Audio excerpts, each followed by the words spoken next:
Nice! Hello everyone, today I'm going to teach you how to add a white outline to your photos, just like the one you see here. And we'll be using Canva for everything. So let's head over to Canva, and for this tutorial I'm using the pro version of Canva, but you can also achieve this with a free version of Canva. First, make sure you remove the backgrounds from your photos and save them as a PNG file. If you're unsure how to do this, check out the tutorial in the top right corner on how to remove backgrounds from images for free. Now we're in the Canva editor and let's create a new design. I'm going for a thumbnail size because this effect is commonly used in thumbnails. I've already uploaded my photo where I want to add an outline. How to do that? Well, it's very simple. Click on Upload and then import your file. As you can see, I've already done this with a fun photo of a great artist, Harry Styles. Since I already have my photo, I will add the photo to my empty design page to remove the background. I use a Canva Pro feature found under Edit Photo and then select BG Remover.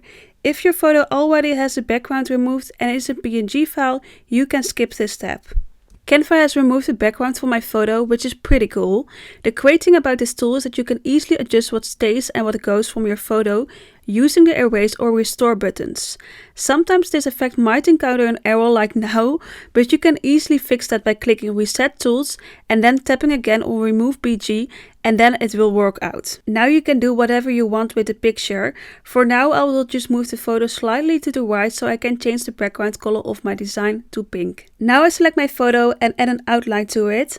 I click on Edit Photo and then Shadows and then choose the glow effect.